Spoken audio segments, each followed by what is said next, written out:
Muito bom, caríssimos alunos. Vamos começar um tema novo hoje, cuja importância também é evidente. Partidos políticos. Alguns chamam até direito partidário. Tem uma lei específica, que é a Lei 9.096, de 1995. Ele é previsto na Constituição. Ele trabalha com, basicamente, está regulado, tem matriz constitucional no artigo 17 da Constituição. Vamos lá. A democracia brasileira é uma democracia partidária.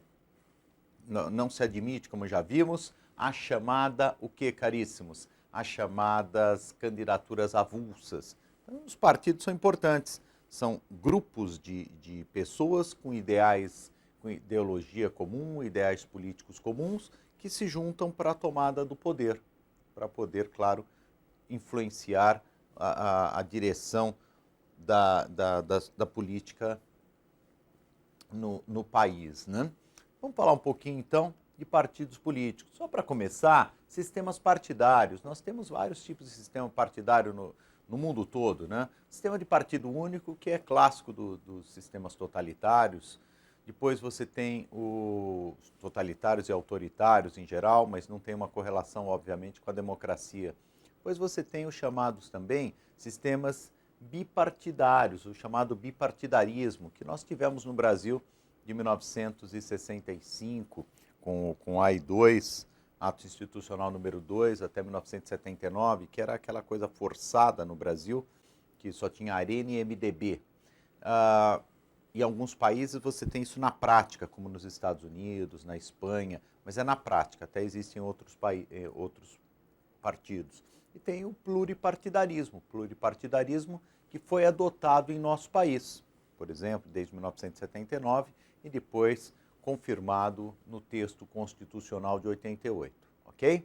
Só falar um pouquinho aqui de história dos partidos políticos, isso é importante. É difícil cair num teste, mas não é difícil cair, caríssimos, em alguma questão escrita, caso o seu concurso tenha alguma redação, né? É importante, às vezes, enriquece. Então, rapidamente, só falar, no Império nós tínhamos dois partidos, né? O Partido Liberal e o Partido Conservador, mas ambos eram aristocratas. Na República Velha tínhamos partidos regionais, Partido Republicano Paulista, Partido Republicano Mineiro, algo que seria inconcebível hoje, porque uma das características dos partidos políticos é o seu caráter nacional. Depois, na Era Vargas, nós vamos ter, principalmente a partir de 1937, uma situação inusitada, com o Estado Novo, nós não vamos ter partido nenhum, nem aquele partido que dá legitimidade ao sistema existiu no Brasil. 37 a 45 não tem partido, não tem justiça eleitoral. De fato, é meio absurdo esse período, né, da nossa história, sobre o ponto de vista da democracia. Regime militar, já falamos, o ato institucional número 2, extinguiu os partidos e possibilitou a existência de dois partidos. Só a título de curiosidade, uma curiosidade interessante, estava proibido até o nome do partido, pela legislação da época. Tanto que os partidos que existiam chamavam Arena e MDB, não era PMDB, é MDB, mas não é à toa, é porque estava proibido mesmo que tivesse o nome partido. Regra geral, as ditaduras não gostam de partidos. E a Constituição de 88, daí ela aderiu fortemente ao chamada liberdade partidária, ok? Sem uma intervenção ou com uma intervenção mínima do Estado. Se eu quero criar um partido político, o que eu preciso fazer? Bom, primeiro, partido político é uma pessoa jurídica de direito privado. Se ele é uma pessoa jurídica de direito privado, eu necessito o quê, gente? Eu necessito criá-lo, obviamente, como eu crio qualquer pessoa jurídica de direito privado. Eu vou na junta comercial, que não é o caso, ou no cartório de registro de pessoas jurídicas, títulos e documentos, e crio e faço o arquivamento, né, de todos os atos constitutivos. Partido político é um pouco nesse sentido também, mesma coisa. Então, para a criação de um partido político, eu tenho que primeiro registrá-lo perante o cartório de pessoas jurídicas do Distrito Federal, por meio da juntada de alguns documentos. Por exemplo, requerimento de 101 fundadores, no mínimo, claro, com domicílio em ao menos 9 estados, acompanhado de cópia do Diário Oficial, que publicou o programa e o estatuto, nesse primeiro momento. Depois, dados de todos os fundadores, Nome e cargo dos dirigentes provisórios, que ainda não tem partido, não dá para falar em dirigentes definitivos. Endereço do partido no Distrito Federal. E, por fim, o programa e o estatuto também deverão ser registrados perante o cartório de pessoas jurídicas. A partir daí, eu já tenho tecnicamente uma pessoa jurídica criada. Só que é uma pessoa jurídica inócua sob o ponto de vista eleitoral. Não dá para fazer muita coisa. Então, eu já tenho a pessoa jurídica de direito privado, eu tenho que agora, para ter alguma finalidade eleitoral, fazer um registro junto ao Tribunal Superior Eleitoral, nesse segundo momento. Então, daí nós vamos ter o quê? O registro, haverá um requerimento para o TSE, acompanhado de prova de apoiamento, o nome é feio, mas é assim mesmo, prova de apoio de ao menos 0,5% do eleitorado que votou nas últimas eleições para a Câmara dos Deputados. Apenas os votos válidos, né? Quando a gente fala em voto válido no eleitoral, não sei se vocês sabem, a gente está falando o quê? A gente está falando dos votos, excluindo os votos brancos e os votos nulos. Distribuídos em pelo menos 9 estados, 1/3 dos estados federados, as unidades federativas, com ao menos 0,1% do eleitorado daquele estado. Esse é o mais difícil, né? Você viu o partido da Marina, né? O Rede não conseguiu. Difícil, né? 0,5% do eleitorado. Pode, por exemplo, até ser analfabeto, não tem problema nenhum. Pode também constar dessas listas, né? Você vai passando essas listas com as assinaturas dos apoiamentos, qualquer pessoa pode fazê-lo. E depois o chefe do cartório vai verificando, né? Vai verificando se aquelas assinaturas são realmente verdadeiras.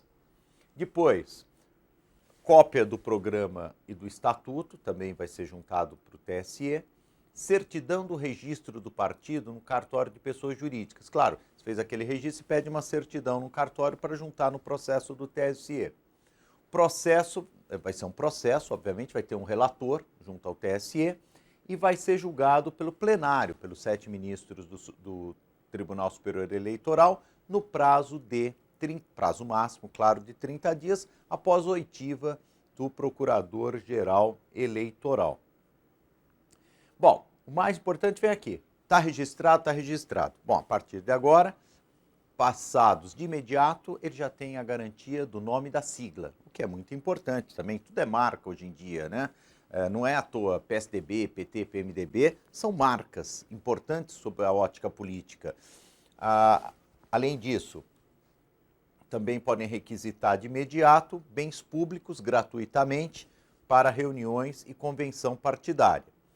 Porém, fundo partidário é dinheiro público, né, gente? Fundo partidário, propaganda partidária ou ainda participação nas eleições só será possível após 1 ano do registro, tá bom?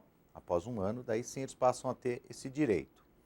E eventuais alterações no estatuto ou no programa. Daí, novamente, vai ter que ter alteração no cartório de registro de pessoas jurídicas, né? O cartório de pessoas jurídicas do Distrito Federal e também junto ao TSE. Então, vai passar pelo mesmo sistema, claro, não é necessidade daí, obviamente, do apoiamento de 0,5%. Isso não é necessário. Na hipótese de fusão e incorporação, também tem ocorrido algumas vezes. Nesse caso, depende de decisão do Diretório Nacional dos Partidos Políticos. E, por fim, falar um pouquinho da fundação partidária. O que são as fundações partidárias? Elas são, na verdade, pessoas jurídicas de direito privado, autônomas em relação aos partidos, e elas servem para quê? São escolas de política que todo partido tem que ter. Tanto que uma parte da verba do fundo partidário vai, como a gente depois vai estudar, para as fundações partidárias. Então, elas são escolas para os filiados, e não só para os filiados, né? Trazem atividades políticas também, debates políticos. Isso são as fundações partidárias, tá bom? Vamos, então, fazer a questão do concurso que caiu no TRE de Rondônia, 2013. Os partidos azul e branco resolveram fundir-se num só. Então, hipótese de fusão, formando o Partido Rosa. A existência legal do novo partido tem início quando? Quando que começam? 2 partidos acabam efetivando uma fusão. Então, nasce um novo partido. Quando que ele nasce? Então, letra A, com o registro de estatuto e do programa do novo partido no TSE. Não. Na verdade, gente, existência legal você passa a ter só quando você registra os atos constitutivos perante o cartório de pessoas jurídicas do Distrito Federal. É isso, que seriam títulos e documentos. No caso dos partidos, fosse uma empresa comercial, seria na junta, né? Então, não é no TSE, isso vai ser necessário, mas não é aí que tem o início, a existência legal do novo partido. Letra B, com a elaboração pelos órgãos de direção dos partidos azul e branco dos projetos comuns de estatuto e programa. Isso também vai acontecer, mas também não é nesse momento que eu tenho a existência, se inicia legalmente o novo partido. Quando os órgãos nacionais de deliberação dos partidos votarem em reunião conjunta por maioria absoluta os projetos e programas do novo partido. Essencial, mas não é aí que nasce também. Letra D, quando os órgãos nacionais de deliberação dos partidos em reunião conjunta por maioria absoluta elegerem o órgão de direção nacional do novo partido. Tudo isso vai acontecer, gente, mas não é aí que vai nascer o partido. Com o registro no ofício civil competente da capital federal, seu estatuto e do respectivo programa, cujo requerimento deve ser acompanhado das atas e das decisões dos órgãos competentes. Com certeza é a letra E.